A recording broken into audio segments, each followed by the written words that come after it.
family Christmas. Christmas, celebration, holidays. The whole world is in the craziness and in the fever of cooking and shopping and I have to feel good vibe. And maybe you are the one who is just watching this whole craziness around you and just don't get it. For many people, going home and visit their family in this festive season is more of something which can cause stress and anxiety instead of endless happiness. If you are one of them, this video is for you. Let's talk about how to spend these next festive days in the company of your family and in the meantime keeping your peace of mind. In the video I was posting last week, I was talking about the scenario what's then if someone decides not to go home. So if you are considering to try it this year, feel free to watch my video and maybe you will have some inspiration or you will realize, yeah, if something is possible to try and figuring out what is the best way for you to celebrate the festivities. But at the very beginning, I want to come up with a statement, just as I did last time. Your life is your life. You own nothing to no one, only for yourself. For yourself to live a life where you feel okay, where you feel safe, where you feel fulfilled. And when you reach this point, from this point, you can make the decision. You have to take responsibility for your life and living with the consequences, whatever was your decision. It's not easy for everyone to go back home to celebrate the holidays. And not necessarily just because of the family, it's simply you just going back to the environment where you grew up and what you left behind. You are meeting with old friends who probably don't realize and they don't realize that on both sides you guys have changed. And going back to this environment is really like a little bit like a time traveling experience. You left this environment for a reason, plus you changed a lot. So going back can be a little bit like you not fit anymore. And for example, if you go to your parents' place and you have to sleep in the same room you've been sleeping in your teenager years, and you know, you are this 30, 40, 50 years old, whatever, and you're sleeping surrounded by the same stuff you've been sleeping when you've been teenager, is a little bit like a little bit schizophrenic experience. Is a little bit weird. You are back in the past. Or in other cases, maybe you don't have a set place for yourself in your parents' place. And we all had some guests in the past, I guess, and we know that it's so nice to have guests around. But after 2 or 3 days, it's kind of a little bit like fishy, it's a little bit like not comfortable anymore. And instead of being the joy, the source of the joy of your parents, that our child is here and so nice and let's celebrate, you start to feel you are a little bit of a burden, because of course they have their schedule, or of course they have the rhythm of their life, and you are kind of an element in this which is, it doesn't fit anymore. And it's completely normal, it's completely understandable. But of course it can stress on both sides, on your side because you don't fit in, and in their sides because they cannot live the life as they live their life in the rest of the year. Plus you might change in a way that you are not fitting in emotionally either, and maybe the jokes or maybe the old arguments being part of your life back in time now kind of triggering you and you just don't want to listen to them anymore. Anyhow, the very first thing before you go home, prepare yourself. Go through everything I'm sharing below, think them through, and you know your family the best. You know the triggering sentences the best.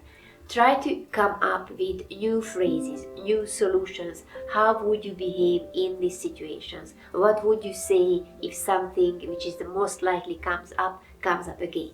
Come up with phrases and solutions which are different from the usual well-known responses from the past.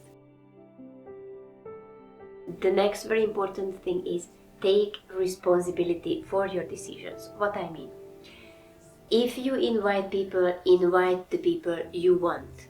If you decide to go to visit your family, go and visit them because you want. Don't try to fulfill anyone's expectations, because then you will feel that, oh, I'm just a victim of this whole situation, other people's will. And if you go there and if you feel like a victim, you will feel anything but good. One of the most important sentences for me in my life, what I heard was, you always have a choice. Always. Where you spend your time, with who do you spend your time, is absolutely up to you. It's completely valid and okay to decide to go back and visit your family.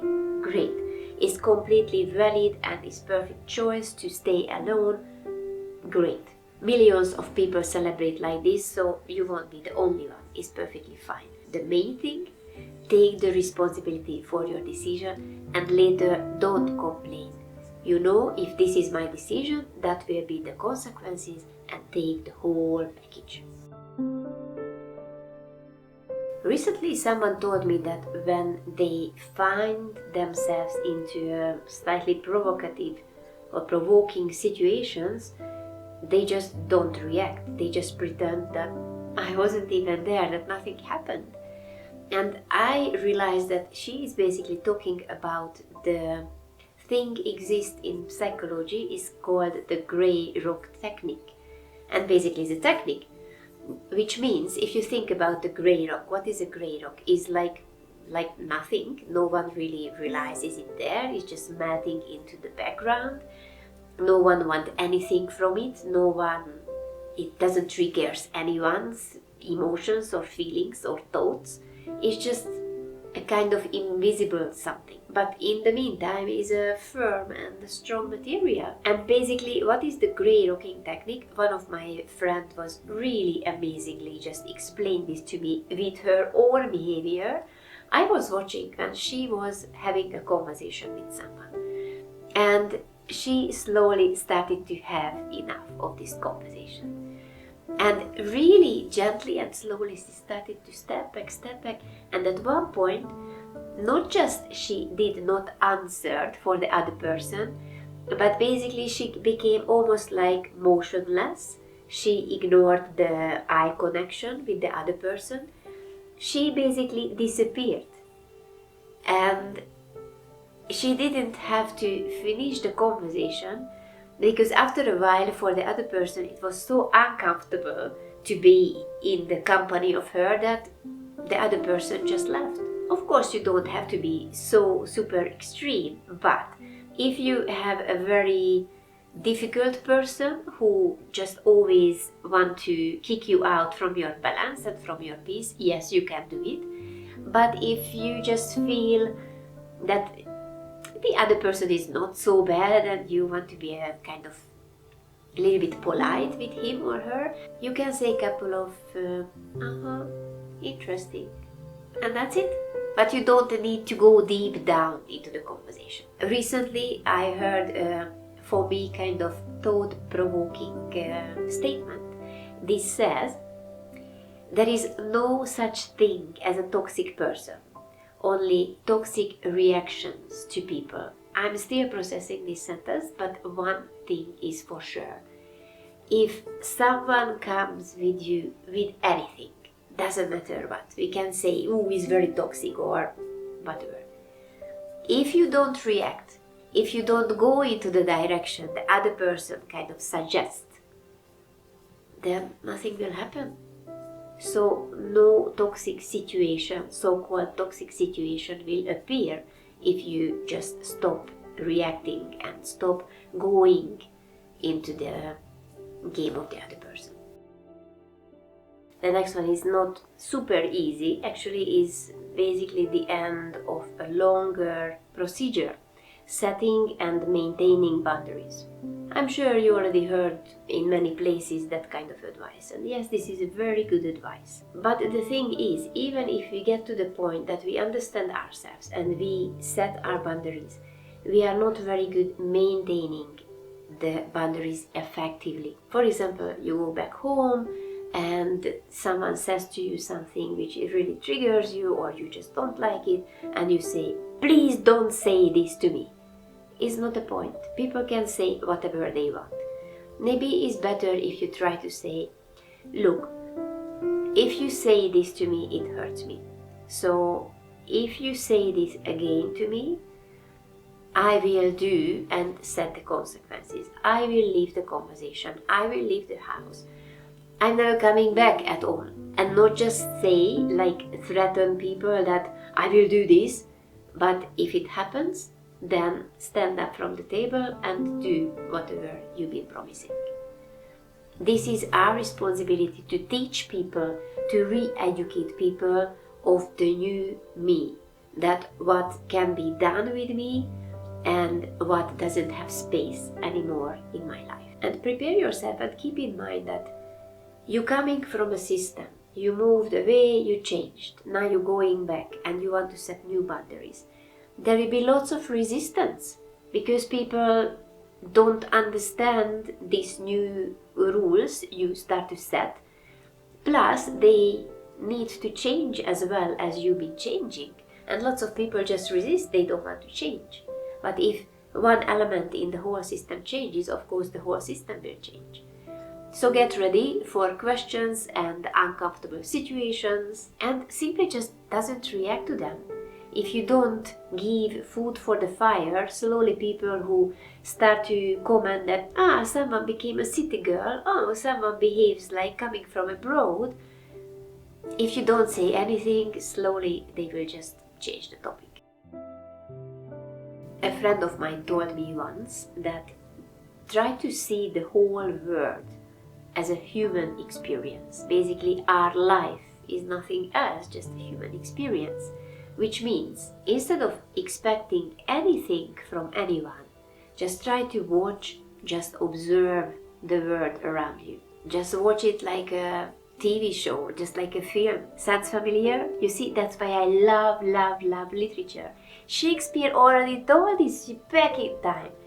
The whole world is a stage, and every man and woman merely a player.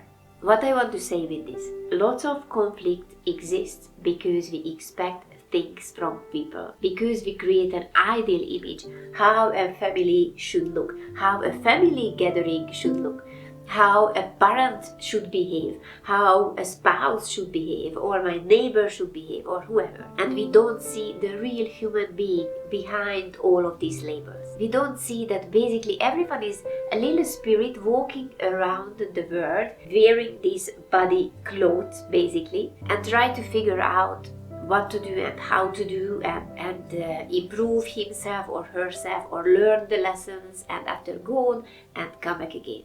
And as long as we don't see the human being in the other human, in the other person, we just see that you are my whatever is the labor and you should behave like this in my mind. We create lots of drama and we are creating lots of pain on the other side and on our side as well. Try to see the other human being. Doesn't matter who is that. That maybe this person didn't sleep last night and now is tired and exhausted and because of this a little bit more moody.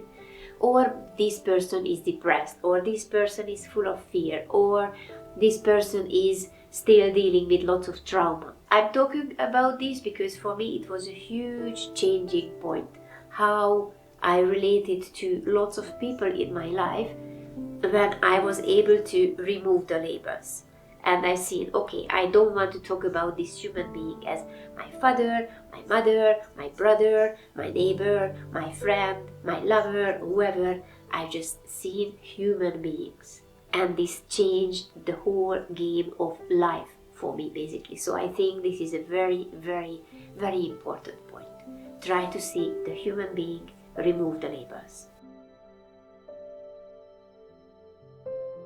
And now if you ask, okay, fine, I will remove the labels, I will set my boundaries, but what's then if someone comes with a comment which is like really just like a punch in the gut and I cannot do anything because it comes with such a surprise that I will just behave from my guts. So instinctively, so without thinking, what to do then? Well, here is what I suggest. First thing, if you freeze, and I have the tendency to freeze, actually it's quite good, because then you don't need to do anything. Just from the freeze phase, which is not very comfortable for you, you slowly melting into the gray stone phase. So basically you don't need to do anything, you just stay freeze, you just don't react. But of course, instead of being in this stressed and freeze phase, you slowly just allow yourself to relax and make the decision, okay, this man, this woman, this whoever is just an asshole, and I just don't want to answer, I just don't want to react. She will just pass, she will just pass. She is just like a cloud on the sky. She will just pass. She will leave me alone because I don't answer, I don't give anything to this person to chew on. If you are not the freeze kind of person, but you are the fight kind of person, maybe you immediately will lash it out and yeah, that's fine. This is the end of the party. Very quick solution. But if you feel that your anger is coming and you already want to open your mouth, but you are able to catch yourself and you just go to the bathroom, just wash your hands, just wash your face, drink a little bit of water, calm your nervous system. And when you are a little bit calmer, make your decision. You want to go back or you have enough of this company and you just leave. That's perfectly fine. And I want to add a little bit of a teeny tiny bit of note here, that this is where meditation can come handy. Lots of people think that meditation will make us enlightened and we will get a new Buddha. It's not true. Meditation is you start to prepare yourself for that kind of situations. Meditation helps to know yourself a little bit more. And when you're coming into situations like, for example, this one, that you just getting very upset, you catch yourself much quicker. And even if you're getting upset, you're not getting upset for 2 days, but maybe half an hour or 2 minutes or whatever. So if there is one reason I recommend to practice meditation, this is this, to prepare yourself for the little bit harder moments, challenging moments.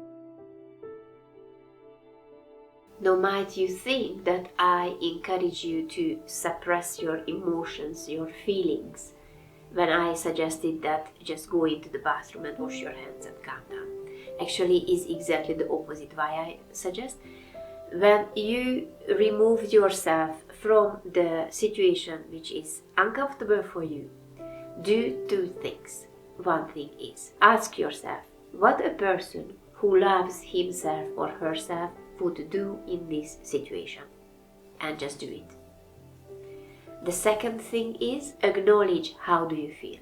Yes, I feel angry. Yes, I feel unheard, unsafe, vulnerable, left out. And instead of criticizing yourself that, oh, I lost again, I'm overreacting, I'm losing the control, remind yourself that you have your own life to return after all of these experiences. And these experiences doesn't define your life anyhow. This is just a momentary event in your life, just like a cloud in the sky.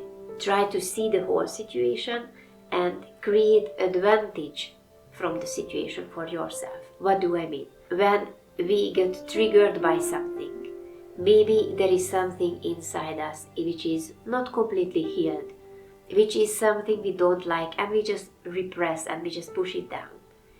So these are the opportunities. Use these situations and use these people who triggers you like a mirror, that what you need to, where you need to go a little bit deeper, what you need to understand more in yourself, which part of you need a bigger hug and more love from you instead of more criticism and instead of more pushing away. So at the end of the day, you can be much stronger, you can strengthen yourself and strengthen the connection with yourself through these events.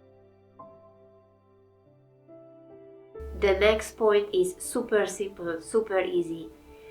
Don't bring up certain topics. Try to avoid topics like money, like politics, like religion, like politics and politics. You can talk about these topics in other days, when not the whole family is together and lots of people has to sit at the same table and listening your conversation about politics with someone you don't agree. Just leave the conversation, just say, yes, that's an interesting point. And next one. And another time when you are more relaxed, than just two together, you can have discussion about certain topics. Next point, try to shift your focus. When you go home, there will be not only one person. Maybe one person who is triggering for you, but maybe there are other people who you like. Focus on these people you like, you enjoy their company, or I really love to play with children when I have enough of the politics and everything, the discussion going on at the table at the adult corner, and just enjoy your time and just remind yourself it's only 2 or 3 days, and after you can retreat back into your own life. Take care about yourself. This is the next point, and this physical trick can help you to avoid conflict. Most of the time, the celebrations, at least in Hungary for sure, is about eating and drinking. Is a very important role. But let's start with the drinking. You can drink a little bit of whatever alcohol, but always keep some water next to it. So it means when you drink the alcohol, after drink a bit of water, so first you won't get drunk so quickly. Second, what's the point to drink 3 bottles of wine per person in a night? Just because it's Christmas? This is celebration, or are we just killing ourselves in a collective way? Or what is that? I don't really understand. When we are getting drunk, of course, all of the conflict coming up much quicker, and instead of just celebrating at the end of the dinner, everyone just hate everyone. So what to do? You just drink a little bit, just enjoy it fully, and after just leave it. Honestly, lots of time, why do we drink? Because we are talking, there are no words, what to do, let's drink something. So it's kind of, most of the time we are not reaching the glass because we really want to drink. Most of the time we just reach the glass because we need to fill up the gap between conversations. And you can fill up the gap between conversation with drinking some water or tea or soft juice or whatever. Second, eating. If you are on a very particular diet, you cannot eat gluten, you cannot eat dairy or whatever. Some people will make a joke. Some people will comment. But well, leave it as their problem, okay? If you say nothing, then after a while they will just change the topic. Back in time, I'm coming from a meat eater family. After a while I became vegan, and of course at the really beginning, and not only in my family, is completely kind of normal. I had to listen, this is not a chicken soup. Yeah, we cook the chicken in, but look, there is no chicken. And at the beginning I started to make the argument that but the chicken was inside and is in the water, and after a while I just thought, you know what, just leave it. I'm just without words, I just didn't eat what I was served, and after a while people started to get used to it, and now I have fruit soup, for example. And then the third one, if, for example, movement or meditation or anything like this is important for you to maintain your regular emotional or physical balance, just find a little corner and just do it. Yes, maybe at the beginning people will, what are you doing? What is this weird stuff? But trust me, after 1 or 2 comments, they will just leave you alone and you can just do whatever you want. So whatever is your maintenance practice, just take it with you at home and find a little space and a little time where you can do it. Just because you are at home, just because you're celebrating, don't abandon yourself completely. And lastly, expect emotional hangover. What do I mean? Look, if you are eating too much, you will get tired. If you are drinking too much, next day you will get tired. If you're spending time in an environment which draws your energy down, which doesn't makes you feeling very good, very well, but when you're always a little bit stressed, when you always on a guard that, oh, who will hurt me in which words and in which moment, that will drain your energy. And even when you go back into your normal life, real life, then you will maybe need a couple of days or weeks or even months to recover. So just let you know, this is still part of the package. So when you go and visit the past environment and you finish the visit, it doesn't mean the whole experience is gone. You still need time to integrate everything and slowly come back into your life. I just want to remind you again, this is not the time of self-criticism, that after 1 week, 2 weeks, 2 months, why I'm still so low and depressed or whatever. This is how it is. Whatever time you need to recover, take this time. If after all what I was talking about, you decide, you know what, maybe I just don't want to go home, I want to stay alone, feel free to watch my video. This is the topic of it. Maybe you will have some ideas, maybe you will get encouraged, maybe this will be the year when you think, okay, let's dive in it. Let's try, let's stay alone during this Christmas. Doesn't matter how you decide, remind yourself, this is my life, this is my decision. So make it the best for yourself. I wish you lots of love and peace in your heart and in your mind in this holiday season. Lots of love for everyone. Adios.